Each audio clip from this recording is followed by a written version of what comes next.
Ah, garotos, tudo bem? Comigo tá bom demais, graças a Deus. Tirando o frio, né? Aqui tá frio.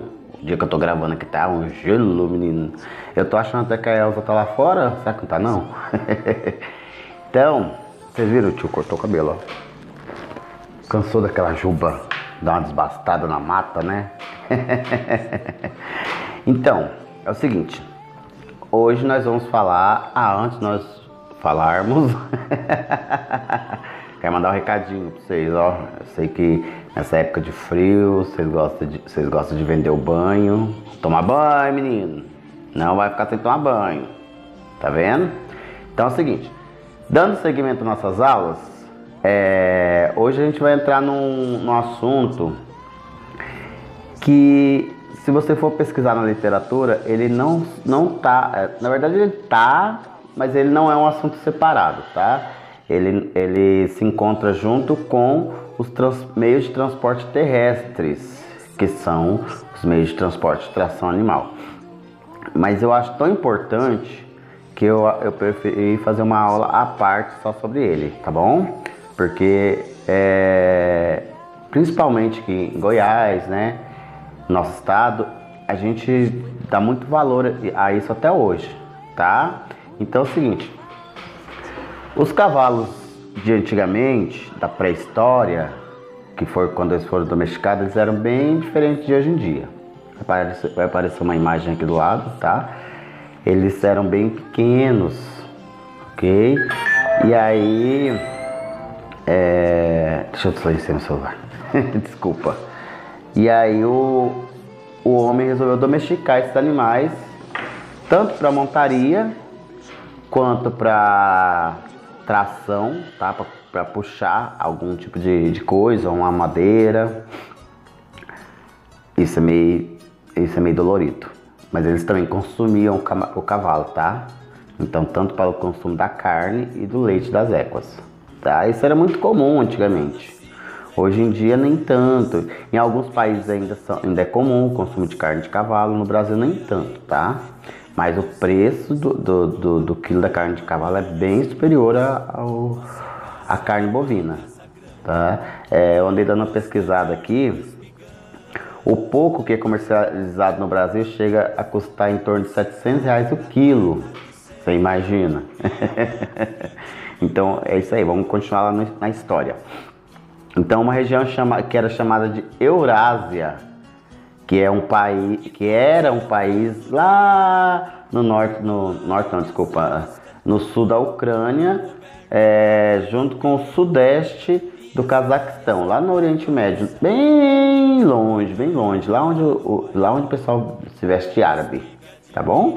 Então era um país que se situava naquele local lá, chamava-se Eurásia. Lá que eles começaram a domesticar esses animais. Como eu disse, começaram para montaria e carga e para o consumo de carne e leite, ok? Já o uso da tração animal, que foi quando começou a colocar em arados, né? Arado vocês sabem o que é, né? É aquela ferramenta que o agricultor usa no campo para plantar. Então é aquele que vai arrastar a terra, vai furar a terra, tá? Então...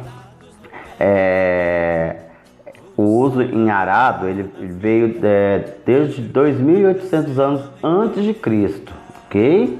Isso lá na China, tá bom?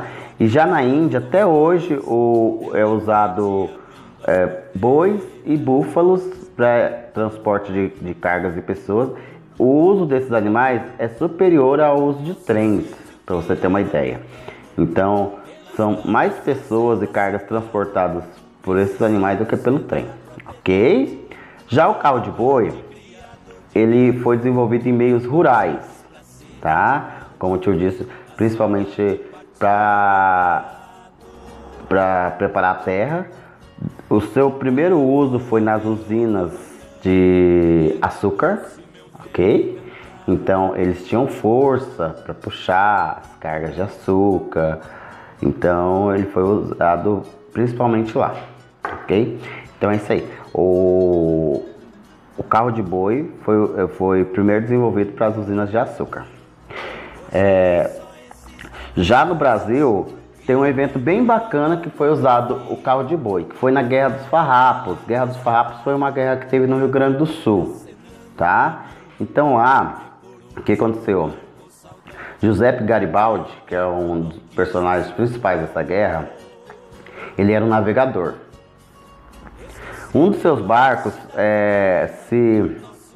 ele encavalou no rio Capivari, porque estava muito baixo as águas. Então o que aconteceu? Um carpinteiro chamado Joaquim de Abreu, tá, construiu não vou dizer que era um carro de boi, porque não tinha rodas, né? Era uma junta de boi. Essa junta de boi, hoje em dia as juntas de boi, a gente chama de juntas de bois quando são os pares, tá? Então uma junta são 2 bois, ok? Ele construiu um carro de boi que levava 50 juntas de bois. Isso quer dizer, são 100 bois ao todos, para arrastar um barco que pesava de 12 a 18 toneladas, entre 12 e 18 toneladas. Era um barco muito pesado, tá? Conseguiu arrastar direitinho. As tropas de Giuseppe Garibaldi não teve muito sucesso, eles perderam a Guerra dos Farrapos, tá? Essa Guerra dos Farrapos, eu vou dar um breve histórico para vocês entenderem. No passado, eles queriam que o Rio Grande do Sul separasse do Brasil, queria que fosse um país à parte. Então eles entraram em guerrilha com o Império para separar do Brasil, tá? Esse é um resumo. Tem bastante vídeos legais sobre as Guerras dos Farrapos, se vocês quiserem depois procurar no Google, é bem bacana, ok? Agora vamos entrar um pouco no âmbito das carruagens. Quem foi meu aluno no ano passado, lembra, eu dei um trabalho específico sobre carruagens, que era para pesquisar tudo direitinho, tá? Deixa eu ver aqui, as carruagens apareceram em torno do século XVIII a.C. O que quer dizer isso? Antes de Jesus nascer, 18 séculos atrás, ou seja, 18 séculos vai dar 1800 anos antes de Jesus nascer, eles eles desenvolveram essa ferramenta para o uso militar, tá? Para carregar armas, ok? Já no século XV, eu esqueci de citar que isso foi na Roma Antiga, tá bom?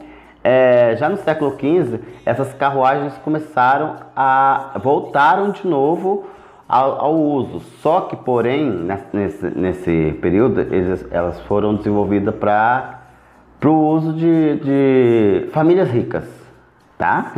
Então, para o uso, principalmente dos monarcas. Então, aí eles colocaram, vai aparecer a imagem de umas carruagens aqui bem bonitas.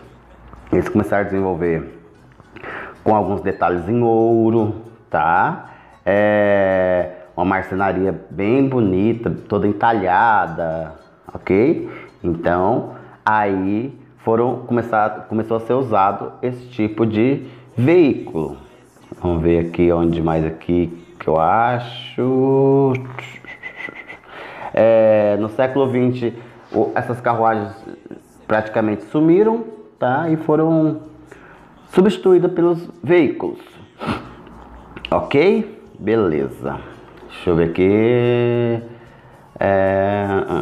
Então vamos ver algumas vantagens e desvantagens do uso da tração animal, tá? Espera um pouquinho, volto só aqui em cima aqui. Então é o seguinte, vantagem. Principal vantagem da tração animal é o deslocamento, ok? Então se eu preciso ir para uma distância longa e eu não tenho um veículo, principalmente no interior, eu uso essa tração animal. Reserva de força. Então aquilo que eu não dou conta de carregar, ou vários homens não dão conta de carregar, os animais carregam. Parece um pouco maldoso, né? Mas é da história da humanidade, tá bom? Então, principalmente a reserva de força. Adaptação ao serviço. Então é o seguinte, os animais, eles conseguem trabalhar em terras que, na maioria das vezes, os tratores não conseguem, que são em morros, tá? Às vezes terras muito úmidas, então que o trator vai atolar, os animais conseguem trabalhar melhor, ok? O preço de aquisição desses animais e desses implementos, né, dessas carroças, são relativamente baixos em comparação com outros veículos, tá bom? O alimento ele pode ser produzido na própria propriedade, diferentemente dos veículos que precisam de combustíveis, né, que são mais caros de aquisição. Os próprios animais eles podem ser reproduzidos na propriedade, ok? Deixa eu ver aqui. Não, as vantagens é praticamente isso. Desvantagens. As desvantagens, para alguns, às vezes não é bem uma desvantagem, né? Mas é citado como desvantagem. A primeira delas, o animal precisa comer praticamente o dia inteiro para ter força de trabalho, tá? Então, se você for lá uma vez ou duas vezes por dia e tratar dele, ele ficar preso no lugar onde ele não consiga pastar, né?